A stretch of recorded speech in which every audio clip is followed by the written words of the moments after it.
What is up, ladies and gentlemen? Mikey McNuggets, Earl the Pearl, G. Bush coming at you for a 2-minute warning Brown Show Christmas Eve edition. We want to start by wishing everyone out there a Merry Christmas Eve, a Merry Christmas prematurely, and hopefully a very happy and Merry Browns W today. G, about 5 minutes ago, we were sitting on here saying this game is completely over. We got tweets to me, to you, and to Earl saying, man, it feels nice not to have to worry about anything down the stretch. And as soon as I replied to that, we saw the Texans come back. But barring complete catastrophe, this looks like another dub for the Browns. Kevin Stefanski's second 10-win season, just the franchise's third since returning to Cleveland. And we would be remiss and mistaken and stupid to start anywhere besides the Joe Flacco, Amari Cooper connection. Earl, I'm going to give you the choice. Do you want to start with Coop or do you want to start with Flacco? And whichever one we don't do first, we'll go to next. But my man, it is up to you. Do you want to start with Cooper or Joe Flacco? No, we're gonna start with Amari Cooper. What Amari Cooper has done, we've never seen before, right? To go out here and break Josh Gordon's single game receiving yards record for the Cleveland Browns 10 years after it was set with 11 receptions, 265, and 2 touchdowns. Like, I've said it before. I'm starting to really believe that Amari Cooper is underrated. I think he gets his respect. I think a lot of people consider him a top 15, a top 20 wide receiver in the NFL. But I think this dude is getting disrespected. This dude is clearly a top 10 receiver in the league. When you talk about being a route running assassin, when you talk about, putting yourself in position, knowing how to use your body, right? No matter who's the defender, he seems to always win that matchup. To do what you did this season with 4 different starting quarterbacks, and then to put on a performance like you put on today, like, I've only seen Josh Gordon do something similar. I can't even say I only seen Josh Gordon do better because by the numbers, what he's done has been better than what Josh Gordon has done. We talk ad nauseum about the Cleveland Browns organization not being able to hit on a wide receiver position. We talk at length about, the lack of production overall just from in the franchise's history, right? And to see what he's done in this game right here, I just think he needs to start getting that respect as a top 10 wide receiver in the NFL because he's done it. He's doing it now, and he's done it consistently for a very long time. G? First of all, we way too solemn. Listen, we not joyous. We not joyous enough. We got to have our voices up and ready to go, man. Listen, man. Amari Cooper just came out here and put up like a half a 600 on these dudes. He poured the turkey gravy on these suckers, and he did it right before Christmas. You know how disrespectful it is to put a franchise record on somebody right before your kids open their toys on Christmas? That's disrespectful, and I love it. He told Kevin Stefanski, listen, put me back in that game. I'm about to break that record. And then Kev had to go ahead and put him back in that game so he could break that record because they was letting these dudes come back. But listen, I'm going to let you know something right now. That we now messing around where we now see what a top quarterback throwing to a top receiver looks like. A lot of times we want to go around and say, hey, let's spread it around. Let's get everybody touches and get involved. The hell I am getting everybody touches and involved. I'm going to throw it to my man because my man is open all the time. I'm going to give him opportunity in the end zone, back shoulder fades. If he's double teamed, that's what we've been waiting for. We see all these other guys like CeeDee Lamb get the ball forced to him. You get DK Metcalf, all the Jamar Chases, the top receivers is going to get them looks. We now have a vertical playbook. Yeah. We waited all year for the dink and dunk and the little raisins and cashews to the side, and it's trail mix and pecans and pineapples. Man, we came out here today and said, let's get it and let's get it done quickly. And he showed up and showed out. Shout out to Amari Cooper. He gets a game ball off top. I'm giving out 4 for this game. That's just 1. We got a couple more. 2 things with Amari Cooper. First off, his ability and body control on the sideline is masterful. Top 5, top 10, top 15, whatever. Everyone has their own opinions on what you value more in a receiver. I'm putting him number 1 or 2 when it comes to controlling his feet and making sure he secures catches near the sideline. That 4th down conversion catch he had, which we'll talk about the special teams and Dustin Hopkins and Bjorquez, and that kind of changed how the whole flow of this game went. But that catch he had on 4th down, A, Flacco to evade the pressure and make the throw, ridiculous. And then B, for Cooper to haul that in, despite a hand in his face, despite a defender on his back, get his feet down to keep the drive moving. It was unbelievable. Za'Darius Smith walking off the field right now. Cramp. He's had a great game. We'll talk about him too as well. Hopefully he's one of your game balls, G, because he's stealing my stuff. The one thing I loved about Amari Cooper today was as soon as – so we came into – let me go back to go forward. We talked about on Friday how the Texans had 2 really good man cornerbacks, Steven Nelson and Derek Stingley Jr. Well, Nelson gets hurt on the first drive of the game. On the second drive of the game, and mind you, he had already gotten beat because that very first play of the game, Cooper beat him 53 yards deep down the middle. As soon as Nelson came out, Stefanski drew up a little play-action double move to Cooper, and he had Njoku wide open for a 15-yard gain across the middle. And he said, not a chance. I'm throwing the bomb to Cooper on the deep ball against a rookie DB trying to cover the best receiver on the field who's a tactician with his feet, and it turned into a 75-yard touchdown. It's refreshing, it's energizing, and it's just fun to watch a quarterback and a receiver be so in sync. And I tweeted this out a little tongue-in-cheek, but as the game kept going on, I started to believe it more and more. But I think the best wide receiver quarterback connections I've seen this season, Tyreek and Tua, those two are on their own level. That's one. Yep. There's not a close one. Dak and CD, 2. And then I think you can make an argument that Joe Flacco, Amari Cooper is number 3 right now, which he wasn't even on the team a month ago. Like, it's absurd that it's a legitimate conversation we could have. I think you're forgetting one. You're forgetting Jalen Hurts and A.J. Brown. Okay, 4. Sorry. 4, you're right. Earl, that's my bad. 4. But the point is that he's in that conversation. Like, it's unbelievable how well these two have meshed in such a little time. Let me find out in 2 months that these two have been going on family vacations together for the last 12 years. Myrtle Beach. Flacco is Amari Cooper's son's godfather or something. I don't know. But, like, Myrtle this Beach. Connection is unbelievable, Earl, and I don't even know how to put it into context. It's so funny you say that, bro. It's so funny you say that. So 2 weeks ago, I was doing Cleveland Browns Radio Weekend, and I was listening to the interview that Nathan Segura and Bo Bishop was doing with Joe Thomas. And Joe Thomas had basically kind of meshed this thing all together better than I feel like any of us have to this point. No shade to any of us. But he talked about the relationships between Kevin Stefanski, Joe Flacco, kind of like those sub relationships, right? The Matt LaFleur, just those little nuances. And he was talking about that when Joe Flacco got here, it made the learning curve of learning Kevin Stefanski's offense so simple, right? And each week we've seen him get better, and better. Yep. And one thing I noticed, and G, me and you played this on the barbershop. They interviewed Amari Cooper the first week Joe Flacco got here. And he talked about how he commanded the room. He talked about being a veteran quarterback that knows where the wide receivers will be and what they need to do, knowing where the defensive backs will be and what they need to do. And to see Amari Cooper being a veteran wide receiver who's a dog in his own right, speak so highly of Joe Flacco. Like, I just think, like, you talk about the chemistry. These are two dudes with a high football IQ who's have had a lot of success in their career. And so seeing these dudes on the same page, man, it's definitely a great feeling. Like the Browns, as you alluded to, man, we are on our way to 10 victories, right? This is the 4th time since 1989 that the Cleveland Browns have won 10 games in a single season. You know what I mean? Like, this season has been special in every sense of the word. I talked about it a lot this morning. Like, Wacko for Flacco is live in the well, 3 down, 2 to go. And the Browns have officially won this game. By the way, the defense comes up with the stop. A deflected pass falls incomplete, and the Cleveland Browns are in victory formation. They're 10-5 on the season. Joe Flacco has won 3 consecutive games. Earl is on his way to the 5-0 Wacko for Flacco promise he delivered on the Ultimate Cleveland Sports Show a few weeks ago.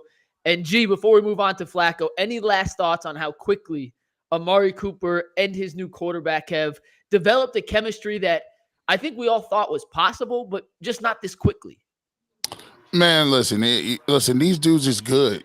like, there's sometimes, man, we gotta stop diminishing, saying the greatness of people, bro. Like Amari Cooper is one of the best receivers in the game. Joe Flacco has been one of the best quarterbacks in the game. Like, these dudes is professionals, man. Like sometimes we got this thing in our mind where our expectations is what we think dictates what people do in the field, and they don't. I hate when people, nobody thought they were going to do this. Who gives a shit what you thought? Yeah. It don't matter. You sit at home, we watch the team and we watch the games. What we think has no bearing on how they moving. And for the Cleveland Browns, the way I look at it like this, every single time that people doubt them or they throw something out, you know what they do? They tell you, shut up. You don't know what you're talking about. Because we got what we got here. And if anybody would have just listened to David Njoku, he would have told y'all this is how he was feeling. When the middle of the season was over and everybody thought the sky was falling because Deshaun Watson wasn't here, and we all say, I just want next year in the offseason, I want us to all say it at once. I don't want nobody ever say, if so-and-so gets hurt, it's over. No, it's not. It's up to the people in that locker room to get their stuff together and keep it pushing, because we see what you can do when you get your mind right. And to add on what G is saying, though, Mike, when you was on vacation, Bull asked Cecil about, Flacco getting off the couch at 38 years old. And Cecil said something, man, and he just kept it so simple. He said, man, ballers play ball. And I think that over the years, now being a part of the media, I kind of I get it from a fan's perspective even more. Growing up, man, we've always heard when we listen to sports commentary that, this guy's this age, that guy's that age, and we get it. More often than not, it's quote unquote old for your sport, right? But I think we kind of drive that home way too much. I think we kind of overemphasize that way too much. Joe Flacco ain't injured. At the end of the day, Joe Flacco 38, I'm 36. That man is in good health. He still knows how to play football. He still ain't forgot any of that stuff, right? And he's not an old man. That's the point I'm trying to get to, right? And I just think that we overemphasize certain things, because we're used to doing so, right? It's the status quo. It's always been done. It's always been said. Actually, it's lazy. Follow it up. It's kind of lazy. But yeah. In one sense, it's lazy, but on the other hand, Joe Flacco hadn't been good in 4 years. What he's doing now is not what he hadn't shown this in 4 years. So but I don't think that can always add up to age. That ain't it can add up to situation. That can add up to being in the right system, right? We see so many players that, think about it, right? Kurt Warner was great with the Rams. He was a journeyman for a minute, wasn't that great with the Giants. He get to Arizona and he revitalized his career. And so I don't think that's a factor, Mike, to him being how old he is. I just think that was Flacco in some bad situations once he left Baltimore. I don't disagree. I think you see Tom Brady playing to 45. You see Aaron Rodgers trying to come back from Achilles. Age is just a number now. And 38, 39, I don't really care how old you are if you can still sling it. I'm just saying, when you look at Joe Flacco, I think the expectations we had coming in were not that he's 38, that he hadn't been good in 4 years. And he was on some bad teams, and the Jets were a train wreck. The Broncos were a train wreck. He hadn't played in Stefanski's system, and that's why I think expectations were so low. And that's what's made what he's done over the last 4 weeks so incredible. We could go through the numbers, and I don't want to go through all the stats they threw out, but he's thrown for 300 yards in 3 straight games. The last Browns quarterback to do that, Josh McCown. He threw for almost 300 yards in the first half. It was the most yards any quarterback in the Browns has thrown for and a half since Baker Mayfield in 2020 against the Tennessee Titans. Kool-Aid. It's not age. It's just the fact we hadn't seen him do it in almost 6 years, and now he comes back and he's completely rejuvenated. I texted y'all in the middle of this game, and I jinxed it, hand up my bad. I went back through every box score that Joe Flacco had played. His first half was the best half he had played since 2011. In 2011, I was a freshman in college. That's what I'm saying. Or he has found the fountain of youth. And it's not age. Take age out of the equation, because 38, 39, I really don't care how old he is. Tom Brady played till he was 45. Age is irrelevant. It's just he hadn't done this, and he has found a way to become almost the best version of himself. He had never thrown for 300 yards in 3 straight games in his whole career. Never in Baltimore. Never in Baltimore. And he's done it here. It makes no sense. We talked about this, though, Mike. We talked about this on Behind the Glass, right? I think every player has intangibles that you can't measure, right? And it's something about a chip on your shoulder. It's something about when your heart is on fire that will never ever show up on a scouting report or in a box score, right? If you think about it, and we talked about this, Joe Flacco was pretty much kicked out the league. This man didn't file retirement papers. They told him he wasn't good enough. He was and in his first press conference with the Cleveland Browns, he alluded to that. He said he was shocked that nobody gave him a call. And so when you pissed off and when you know you still got something in the tank and then you get that opportunity, not only is it humbling, but it's motivating at the same damn time, right? Yeah. And right now we're seeing a humble and motivated Joe Flacco. And I'm telling you, what's going on with him is so reminiscent of how Kurt Warner finished his career with Arizona. Yeah. If this man, listen, everything the Browns set out to accomplish is still out there in front of him. G, I want to ask you a question. G, can I ask you a question real quick? Before I get to the question, there's a couple of people in the world that were never surprised. Go back and rewind that tape. I told you what he was going to do game one. I said 303 touchdowns. I came back and doubled down on it, and I said, he's going to get another 3. And I said, when y'all going to start believing? We got to wait. We ain't giving him no 2-year deal yet, G-Bus. Shut up. We're not going to give him 2 years. We can always wait. We can wait on everything. He come back and drop 360 on you again or whatever he threw for today. Now, you say, G-Bush, how does your crystal ball work? Why did you think that will work? It's one thing. Everybody got short attention spans, and everybody only remember 2 seconds ago. But one of the things y'all should be remembering is y'all not putting the respect that the man deserves on his name to start with. First and foremost, let's not forget this man is a Super Bowl MVP. Facts. Let's not forget this man was one of the guys who they doubted him his whole career and said, is Joe Flacco elite? Facts. He was the first guy to go on the road in the playoffs, 3 straight playoff games, AFC on the road to go win the Super Bowl, right? So when you got that thing going, and that's on your resume, sometimes people talk big and can't back up what they're talking about. That man got what we call a resume, and he walk around with a silent big stick. Pause. He's not playing with y'all. And guess what, too? He's throwing the football through walls. He has a howitzer on his arm, and he could looking around at you and be like, y'all gonna keep doubting me? Because guess what? Ain't nobody threw no deep balls this year. He throws them every single game. Ain't nobody putting balls on the rope like that. He's leveling up. And you know what I will appreciate it is? And I'm going to say it here. All quarterbacks and offensive playmakers, when you get yourself back in here, you better get your ass back in here and be ready to play. Because I see the 38, 39-year-old guy with no training camp, no 2-a-days, no nothing, pull up off the street and dust suckers off like it wasn't nothing. Y'all better be ready to come back in here hungry, ready to play. Yep. I ain't trying to hear it. I'm looking for production. That man is about production. And you can say what you want. The best thing about football is you can't pray your way out of it. You can't pay your way out of it. It don't matter what your religion is, what you look like, your color, your creed. And guess what? God is somewhere fighting battles more important than on a football field. At the end of the day, that's all that matters. He putting them numbers up, and he's showing you a brand new world like it's Aladdin, dog. Gee, the amazing part about what Flacco's doing to me, there's 2 things, and I know you went back and you watched last year's games as well when he was with the Jets. His arm just looks fresh as hell. Like, it looks like he is, and maybe that's a testament to not having any training camp. And we talked about this on Behind the Glass.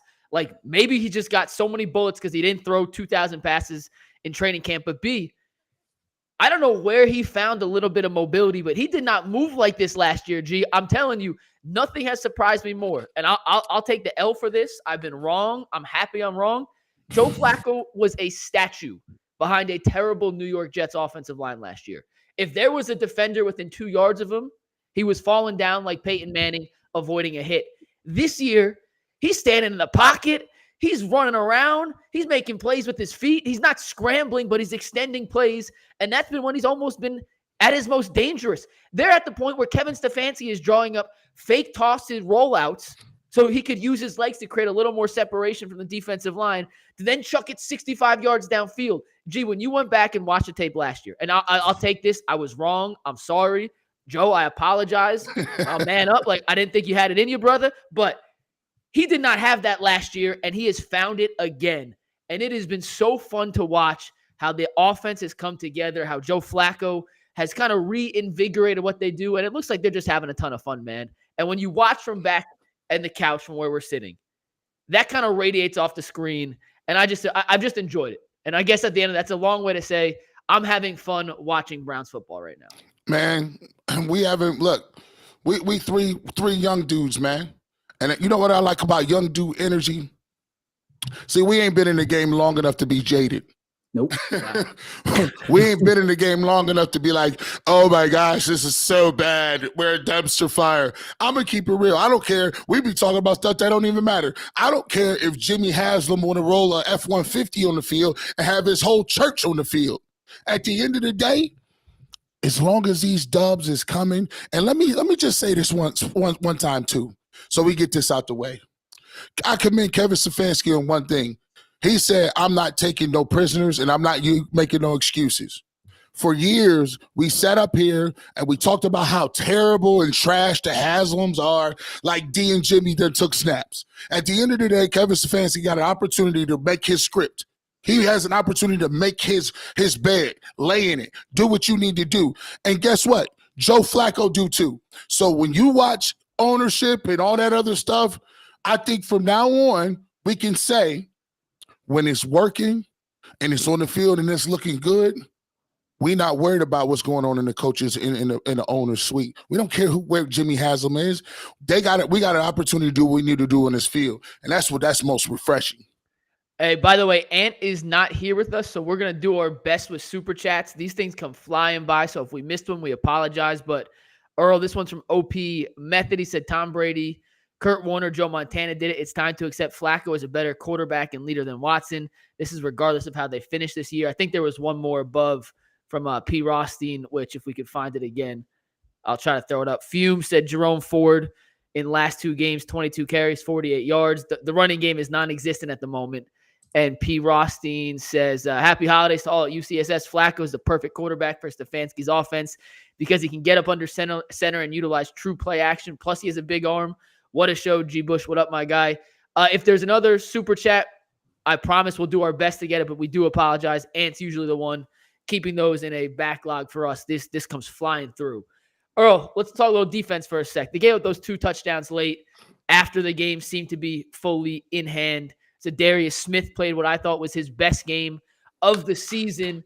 This is back-to-back games where they have not allowed a touchdown when it mattered most. Granted, the Chicago Bears did score 1, but they got it on the 1-yard line after a Flacco interception.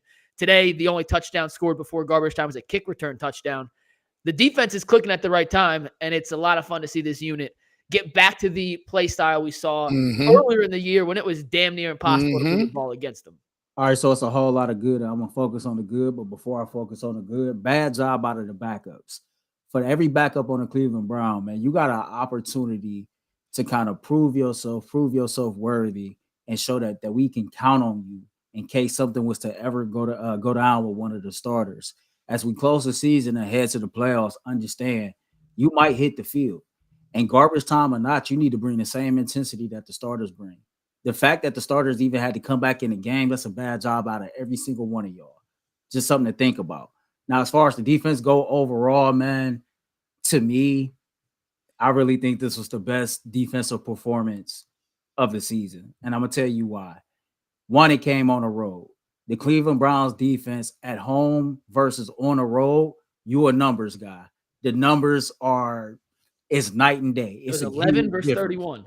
It's a huge difference. And I understand CJ Stroud was not there, but you still took your ass on a roll into a hostile environment and you held that offense that has playmakers on it scoreless, right? I can't even get it. They got the garbage time, touchdowns, whatever. But I'm talking about the dudes who was out there holding it down for the most of the game, right? They played their ass off. They played lights out. And I think they needed to perform like this on the road because as it stands right now, when the playoffs start, you will be on the road. I know the goal is to chase down the Baltimore Ravens and win this division, but to show that you can actually take this show on the road, play that same style of defense, dominate your opponent on the other side of the ball, put your foot on their neck and not let up. It felt damn good to finally see this defense do that. And so for me, this is hands down the best defensive performance of the year. G, real quick, let me read the super chat, then you can chime in. Do It For Chubb says, you can tell Deshaun bitter too. He ain't posting nothing about this Cleveland having because a Joe came and took over his team in 3-4 games, whatever. Stop that, man. He tweeted during the game. That's so unfair. That's so unfair. And people continue to do this, man. And we continue to have to have this conversation. Why is it that people want to try to marry Joe Flacco's success to some type of turmoil or bitterness or pettiness aimed towards Deshaun Watson? The man is tweeting and support of his team during the game. I don't know if you noticed, man, he spent yesterday in the city of Cleveland with his first ever holiday toy drive with kids. The man just lost his aunt. His aunt died last week. The last thing he's doing is hating and being bitter. If anything, this is a breath of fresh air for the stuff that he's been going through personally. We got to stop being so like small-minded and thinking inside the box. Like, this dude is a member of the Cleveland Browns, man, just like everybody else. And trust me, all those dudes that's on IR right now, they cheering these dudes on. They want to see these dudes get to the playoffs and have success. We got to cut that out. You was actually way too nice. I mean, you was so nice with that. Look, this is crazy, bro. Like, look, man, like, I get it. Like, if you gonna be part of the fandom, be support your team, bro. Like, save that for the Ravens or the Steelers or whatever you got, bro. Earl said it. The man's peoples died. He giving away toys. He just had surgery. And I'm gonna give it to y'all like this. The same thing happened when Odell Beckham Jr. got hurt. It was like Baker Mayfield threw for a bunch of yards the next week, and it was like, well, he's not retweeting his team. He's not on the sideline. He's not doing this. Listen, y'all got to stop that, bro. Y'all sound like bitter baby mamas. Y'all sound like that man owe you child support. He don't owe you no child support, dog.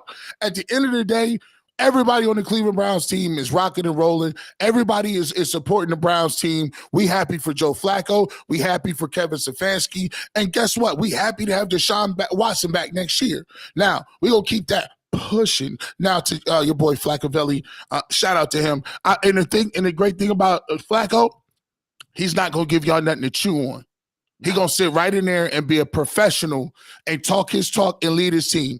That stuff is outside. Defense, we got to get to these game balls. Game balls. Pause. Za'Darius Smith. He was awesome, man. He was awesome today, G. Hey, listen. He had two total tackles, 2 solos. He had 2 sacks. He had 2 tackles for loss. He had 1 pass deflected, and he also had 4 hits on the QB. Shout out to the Za'Darius Smith. This is the best game he's played. Yep. He also had a sack that got called back because Martin Emerson flag that was of the 3 he got flagged for. It was the most questionable. But Za'Darius Smith, G, we have been saying, and I remember you and I before the season talking about, could this team have 40 sacks and 25 none from Myles Garrett? Yep. And Za'Darius Smith was a big part of that equation. He even came out and said himself this week, hey, my sack numbers haven't been what I needed them to be. Or I'll let you chime in 1 sec. Today, he proved he was worth every dollar the Cleveland Browns paid him. He was a menace. And on a game where Myles Garrett had 0 pressures, he played well. He just didn't have any pressures. And they put 2 and 3 guys on every play. The counter of that is you got to try blocking Za'Darius Smith one-on-one. And Za'Darius made mincemeat out of their right tackle. Yeah, Za'Darius ball, but give me a hell yeah if I felt like the refs just don't like MJ. I'm convinced. And here's the thing that pissed me off. I ain't saying none of those wasn't penalties, but like none of those was egregious, right? Like Charles Davis said. But here's the thing that pissed me off about it. The Cleveland Browns DBs, they play handsy. They've been playing physical and handsy all season long. You just happen to run into a group of referees who wanted to be petty. Like, he seen MJ Emerson out here balling out. He in Houston. Stingley is a young cat too. You know what I'm saying? With 4 picks. He ain't want to have MJ out here balling too much, man. Man, y'all gotta stop that.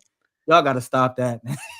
I thought 2 of the 3 were pretty. Like, they called him for 3 or 4 flags. Like, come on, man. Name a game this year we didn't see MJ Emerson being penalized like that. I think what they doing I have to go is back and look I at it. think what they doing is the league when you get a new name for yourself, what they start doing is they send the tape to the league. They start saying, look, MJ Emerson is good, but he ain't this good. Exhibit X, Y, and Z. He's being handsy at 7 to 10 yards. You're only supposed to be able to put your hands on him in the first 5. And it looked like that was a point of emphasis. I'm like, dang, you watching him that close? It's crazy. Yeah, it must have been Jason something the Boyd said Houston the same coaches thing. pointed out. But the one thing I loved, and Charles Davis pointed this out, Earl, was despite those 3 flags, he was right there on 2 or 3 bang plays and got PBUs across the middle. And he was not deterred in the slightest. He ain't give a damn. That's part of what comes. I mean, Richard Sherman, as good as he was always one of the most penalized DBs in football. Like, it's part of the territory of being a guy who plays physical, is long, and has extreme physical attributes like he does. It's just part of the territory. MJ's a freaking stud, man. And Denzel Ward, they didn't mention his name once today. And I think that's the best thing you could say about a cornerback. And Greg Newsome made some plays today. And JOK had the interception. Shelby Harris with the tip pass. You go up and down this roster, and I'll say it again. There's no one on this defense who isn't playing well. And in games like this, Myles Garrett can put up a goose egg, essentially, and you could still hold an offense, an NFL caliber offense, to no real touchdowns. Like, it's damn impressive, and Jim Schwartz continues to be showered with praise, and deservedly so. I'll tell you what, another guy, and I got 2 more game balls, but I don't know why. I'm kind of stuck. I'm torn. But I'm gonna give my first game ball out. JOK. Man, another one. That's my third one, actually. JOK. 6 total tackles, 5 solo, 2 pass defended, and a pick. Again, all over the field. Again, running off sideline to sideline, being active in the passing game, just continuing to move all over the field. And then finally, the guy I thought really did a great job too. And you got to think about it like this. We're missing our top 3 or 4 safeties, right? No Delpit, no Juan Thornhill, no Rodney McLeod. Guess what you do? You get Ronnie Hickman that comes into the game, 6 tackles, 3 solos. He's all over the field. And my fourth game ball, D'Anthony Bell, 6 tackles, 6 solos, 2 pass defended, 1 quarterback hit. And for a guy who's played limited throughout the season, the last 2 weeks, D'Anthony Bell, Ronnie Hickman, 2 guys that were undrafted free agents are back there holding it down in what we should probably call de facto or pseudo playoff games. And they're back there doing their things. So shout out to those safeties. Earl, 2 super chats. Then I want to ask you who you're giving some game balls to. Then we'll talk about the kicker situation and the punter situation. Professor Chaos said, "Is this a signature win?" I don't even think it's in the top 3 signature wins this season. Personally, any disagreement? I don't think it's a signature win. I said this earlier on the radio. I just think this was a good team, understanding that they were the favorite and they went and handled their business. This is what good teams do. So I wouldn't call it a signature win. I think a signature win more this season would be beating San Francisco with PJ Walker, but we could. Let me add something to that. Let me ask, but it may not be a signature win, but I think it's an eye-opening. It's an eye-opening win because offensively, we haven't seen that. We haven't seen that type of the deep action that we had downfield. We have not seen a vertical passing game like that throughout the rest of this first part of the season. And it shows you just what the Cleveland Browns can do. We know we got the defense locked up. Yeah. But if your offense can give you that type of deep threat, now I don't got a problem playing nobody. Like as of right today, I still don't have a problem playing nobody in the AFC. But if you could get that type of production from your quarterback, and now Amari Cooper seems to be, unlocking his ability downfield too, and you got Njoku, this could be a problem. This could be a problem for a lot of teams. Next super chat from P. Williams. Watson is the future. Fans enjoy the moment. Find a home for Ford. He's not running hard to daylight. The effort is not there. One more super chat from Sly. Oh, shoot, Earl. Before you read that, let me just say this, man. I don't think it's fair to beat up on Do It for Chubb. He just stating his opinion. You know what I'm saying? I don't think he said nothing too egregious. and my comments is prefaced on, we done heard this a lot over the last 2 or 3 weeks, right? All I'm saying is like, as a Browns fan, and every Browns fan can feel this, all of us cheer for the brown and orange. we cheer for the name on the front of the jersey. Whoever just happened to throw that boy on that said time, we rocking with him. You know what I'm saying? Like, I just don't want people to think that Deshaun Watson ain't out here like loving that his teammates is winning. And I don't want people out here thinking that like he not rooting for his team to have success. Like, I just think that people who feel some type of way of Deshaun Watson, whether it be on the field or off the field, you know, they're going to look for anything. And you can be a person that's a fan of Deshaun Watson, right? You can be a person that just honestly stating your opinion. I just feel like, man, we should just all just stay in the moment, enjoy where we at, because this season is magical. And at the end of the day, that's the only thing that should matter. And the Browns just won 36-22. Like, we got bigger things to worry about, whether Deshaun's tweeting or not, because we have the hottest quarterback in football, maybe the best receiver in football, the best defense, and a kicking issue, which we'll get to in one sec. One more super chat from Sly, though. Offenses are legit saying, we don't care if everyone else gets going. Miles, we will do anything. Miles, you will do nothing. It's crazy to see. When you're as good as Myles Garrett, yeah, teams have to game plan and put 2, 3, 4 resources to stop you, and that's a testament of respect. And by the way, McNuggets will tell you, listen, keep it locked to the Ultimate Cleveland Sports Show, because, hey, we going to get into it. Don't trip when the offseason come.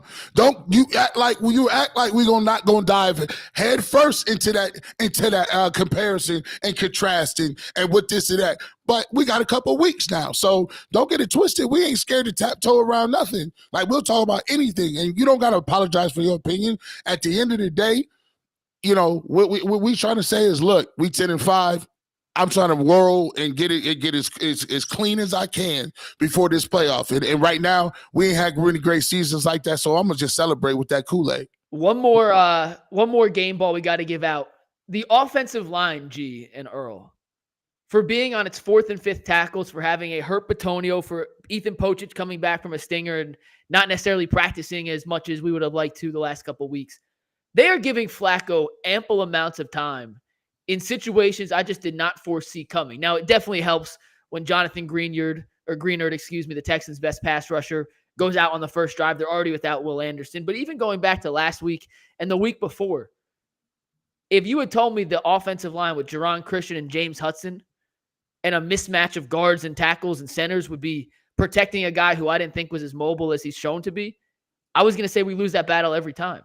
And this offensive line, especially today, gave Flacco enough time to read the newspaper, survey the defense, retie his shoe, and do it again. So I think that's a unit. There's not necessarily one individual game ball to give, but that unit had low expectations and has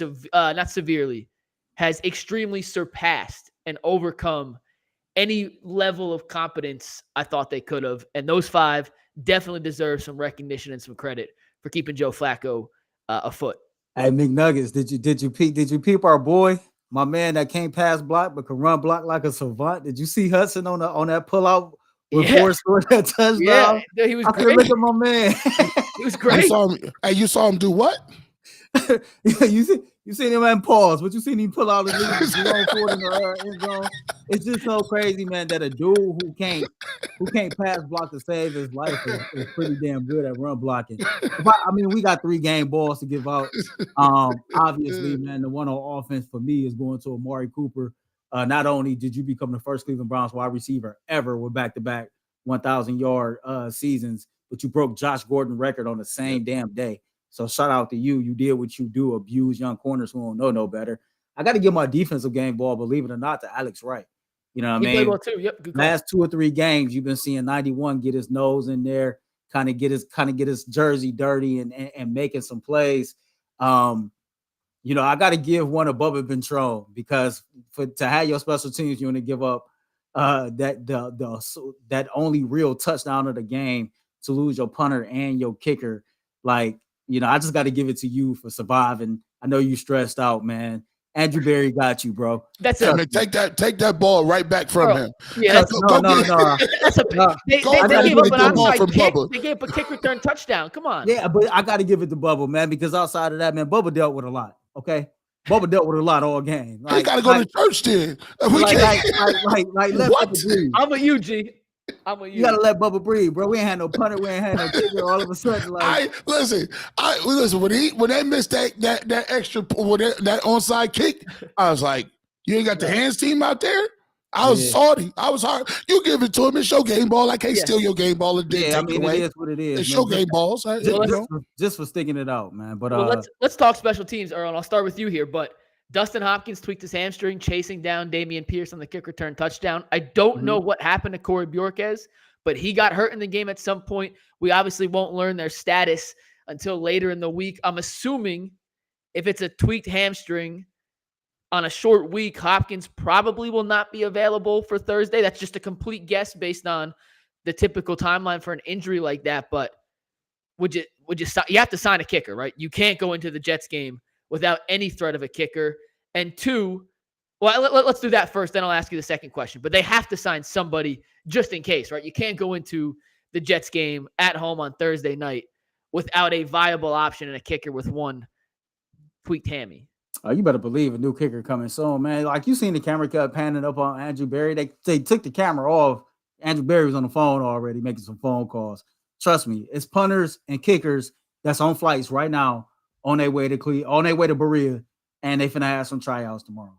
You know what I mean? Like they're not gonna be at home on Christmas Day with their families. They finna go possibly get employed. That's just what it is, right?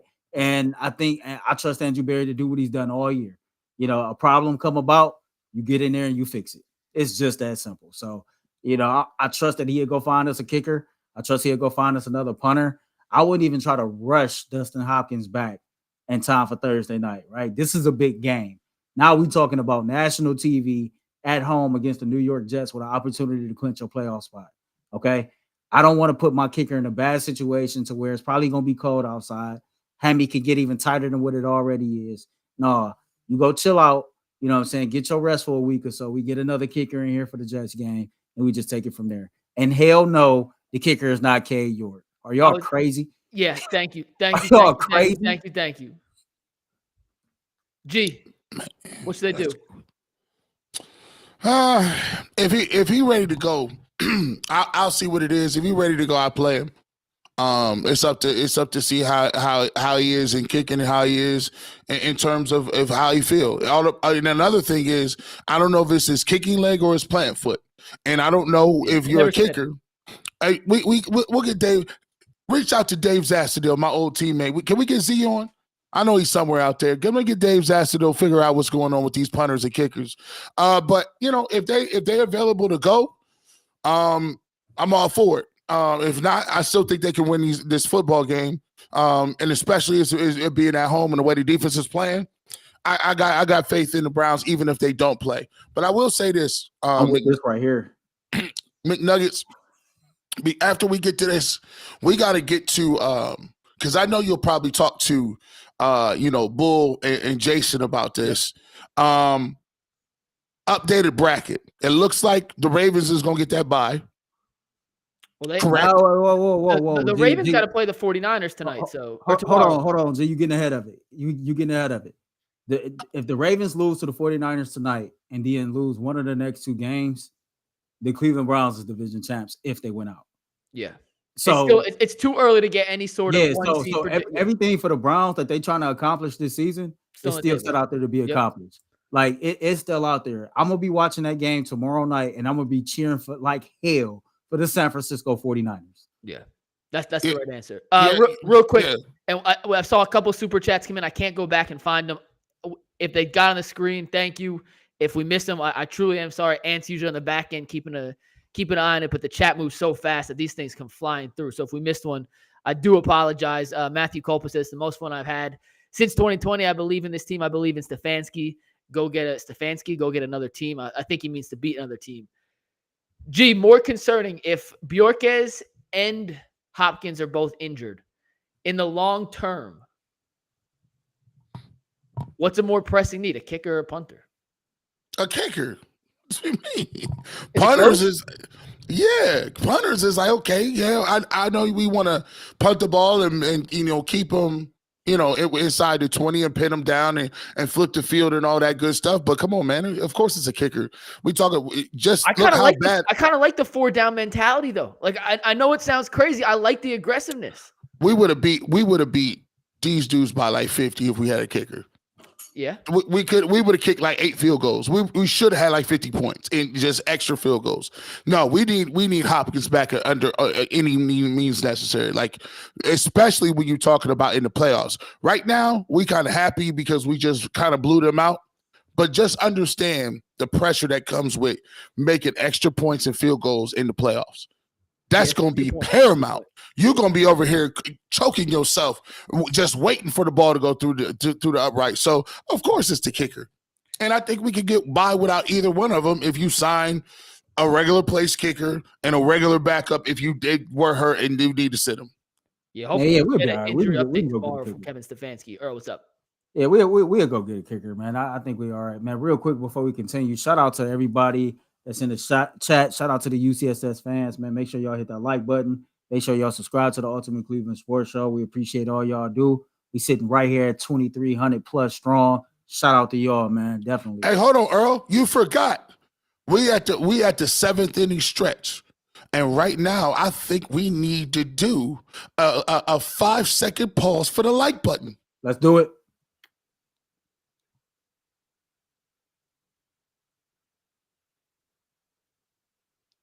This 5-second pause is brought to you by the Ultimate Cleveland Sports Show. Every show that's affiliated with the Ultimate Cleveland Sports Show, make sure you ring that bell.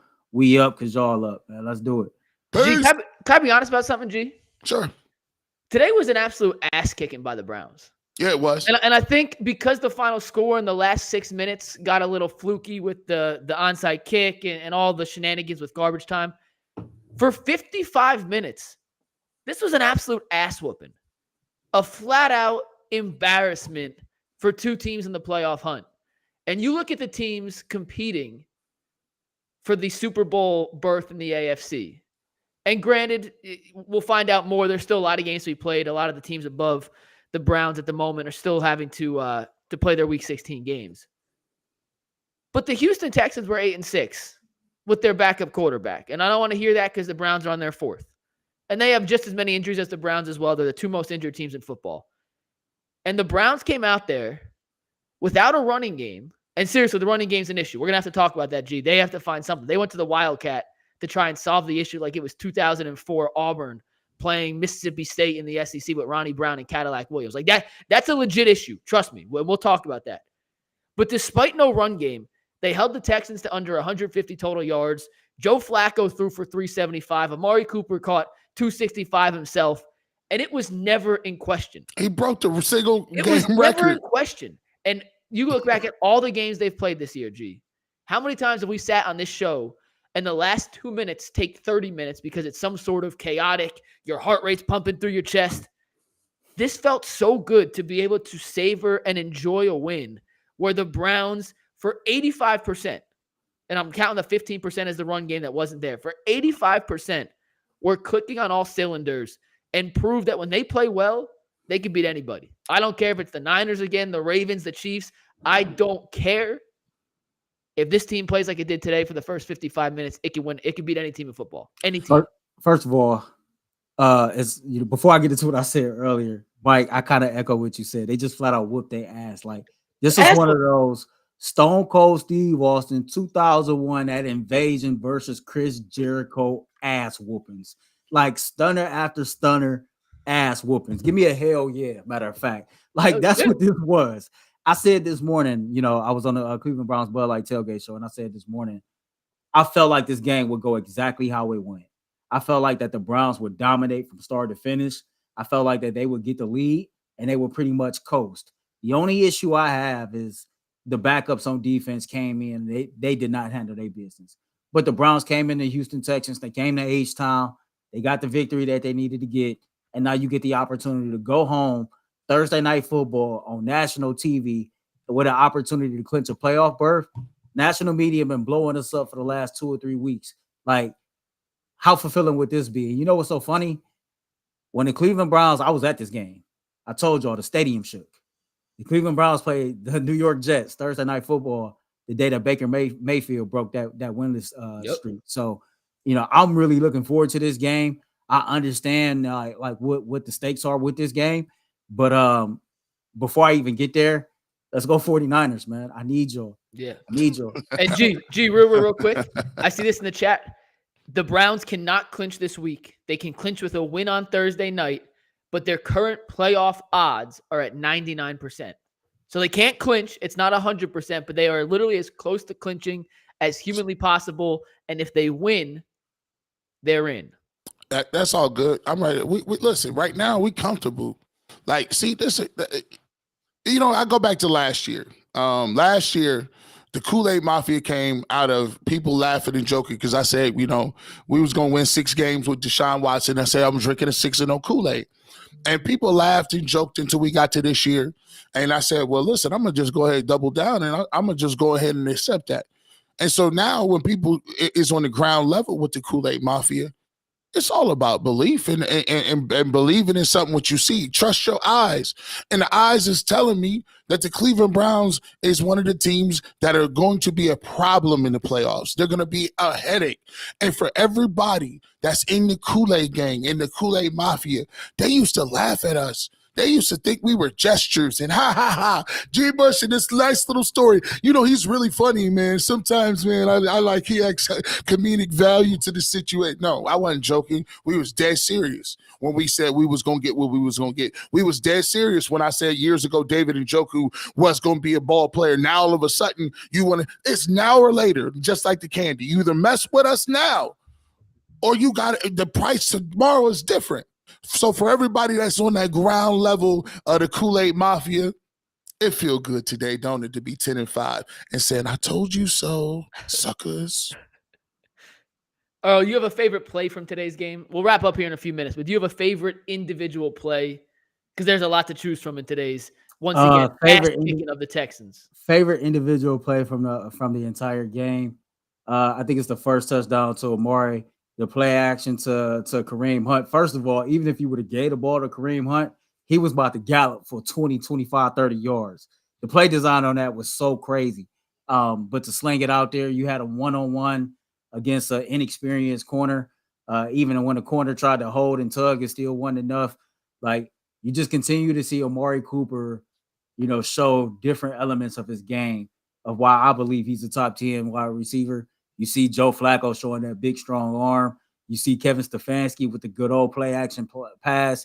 That first touchdown to Amari Cooper is my favorite play. Like I tweeted it out. I quote tweeted the NFL's video. It was like poetry in motion to me.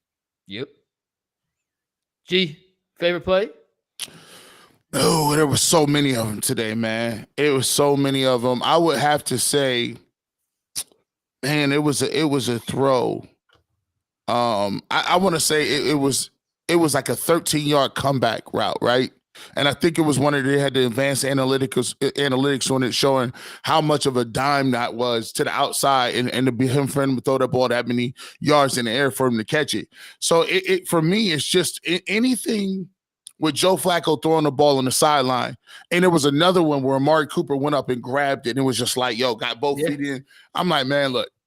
This dude is out here dealing, bro. Y'all can keep waiting if y'all want to. That dude, he playing in his mind. You know what Joe Flacco thinking every time he drop back? I'm still a franchise quarterback. Yeah, that's crazy though. Like I said, he right when you start seeing the ball go in the rim. When Kobe or LeBron start seeing, and I'm not saying he's Kobe or LeBron, I would say that Joe Flacco, if I had to compare him to a basketball player who was really good, was like, let me see. Like if you start to get Lou Williams, if Lou Williams get hot, like it's over. He's not Paul George. Paul George can get hot and you just can't do nothing about it. Flacco is the way he's throwing the ball right now. He's like, I'm a franchise quarterback, and it's the best I ever felt. And I'm playing young and free, and I'm playing with house money. So he really cocky right now, McNuggets. You can make the case that outside of his playoff run, this is the best 3-game stretch of his career. And this super chat from Rebel Velvet says, Ravens fan Steve here, Flacco 6-0 lifetime in the first round of the playoffs. That's a nice little tidbit. My favorite Flacco throw, though, G, and I can't believe we actually haven't mentioned this in 55 minutes. The touchdown pass to Njoku, the window that he had to get that into. We forgot about that. And first off, let me say, Njoku had an amazing catch. Like he's had some issues with drops in his career, but that catch, full extension, hand catch, his body. you can't throw that better. You can't catch it better. And that's a throw a guy with a giant set of cojones only makes because there's no window. He's throwing to an open spot just saying, hey, I trust my guy to go make the catch. Even if it's not necessarily open, that's perfect coverage. Like if Kevin Durant in basketball, you can't stop Kevin Durant. He's going to shoot. If he's going to make it, he's going to make it. All you can do is hope to stop it. You can't play better defense than the Texans did on that play, and it still didn't make a damn difference because the throw was perfect, the catch was perfect, and the whole compilation of that play, the blocking was perfect. Every facet. The reason the Browns have been so good, seriously, is that everything's working together. Flacco has time because the line's protecting. The receivers are running deeper routes, and they're having more complex route combinations because everything's not within 5 or 6 yards of the line of scrimmage, which was what the game plan was with DTR and PJ Walker. Joe Flacco's throwing the ball with confidence, and it's the perfect culmination of all these things happening at once that is making this Browns offense explode like it has. But that throw to Njoku was a thing of beauty, and I can't believe I'm watching the Channel 19. They're doing their post. They just showed a highlight of it. It's even better in slow motion from the end zone angle, and I can't wait to see the all 22 of it. But there wasn't even a lane to throw, and Joe Flacco threw a perfect touchdown pass. That's freaking unbelievable. Crazy. It don't make no sense. No, hey, listen, right now, it's just good to be a Browns fan right now. Y'all can't even really see us like that. I'm feeling great about what's going on. Man, as soon as I hop off this post-game show, I'm about to hop in my car and listen to Gucci Man. I'm a dog. Hey, I thought you was going to say, as soon as I hop off this pole, I was like, what? Yeah, pause, man. Hey, G, he's got the virtual background for a reason. I wonder where he really is. Hey, I was like, where you at? Pause. Let me find out you outside already. Pause. Oh, wow. Super. Hey, let me ask you all questions. This is serious. And you guys know I haven't been in Cleveland as long as y'all. When's the last time on Christmas Day you guys been able to sit back and have as much fun as you've had as a Browns fan and to just enjoy Christmas, take football aside, but just know that at this point of the season, everything you want is still on the table? Is it 2020 or is it before 2020? It's never happened, ever. As a Browns fan? Yeah, I don't remember a time. I don't remember at all. Like that the Browns are all of a sudden. I'll give it. I'll say 2020. I think 2002. That was the 2001 season going into 2002. Like I can't say that it felt just like this, but I'm not gonna act like this is the first time around the holiday season that the Browns wasn't competent or in a situation to make some noise, right?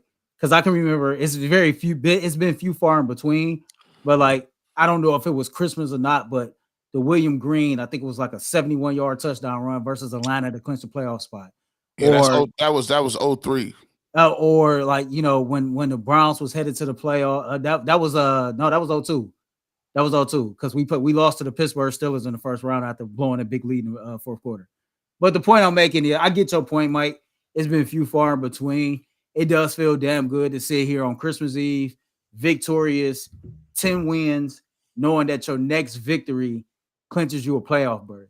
It don't get no better than that.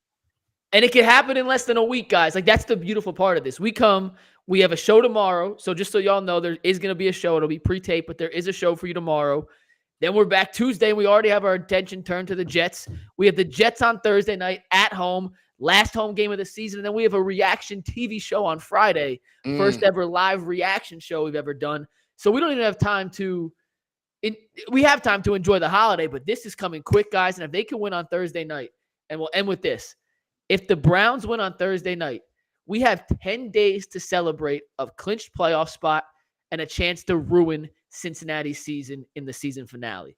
10 days to sit in that joyous moment of victory, and I can't wait. And we got 2 super chats that just came in last real quick, so we will read those real quick. There's 3. Daryl said, why you gotta say that, Daryl? Come on. Deshaun Watson just entered the transfer portal. Come on. We're better than that. Hey, hold on. Look. But you know what's so crazy? In 3 days, that will be funny when we clinch. Yeah. But we can't do it right now. Alexander Batten says, From Ohio, live in Houston. I've been to 3 games this year. It's a nightmare to play in Houston. Great game, Browns. Thanks for the bragging rights. Alexander, we are happy. We definitely, me, Earl, and G did a lot to help that victory. And lastly comes from Mighty Mulatto, Stefanski, and 11 traffic cones at this point, coach of the year. I don't disagree. Hey, and he got a very good shot at it. So very good shot at it. Well, we appreciate y'all tuning in on this Christmas Eve. Go enjoy Merry time with your Christmas, family. everybody. Enjoy your Christmas tomorrow. Merry Christmas from the UCSS crew. We will have a program on the channel at 11 a.m. tomorrow, so make sure you guys tap in, tune in. G. Bush, go get your voice back nice and healed for Tuesday. We got a big week of shows. Earl, enjoy your holiday. We appreciate everybody for tuning in. The Browns are 10-5, and my, oh my, does it feel well. It was an ass whooping of the Texans, and we will see y'all tomorrow on the Ultimate Cleveland Sports Show. Peace. Merry Christmas.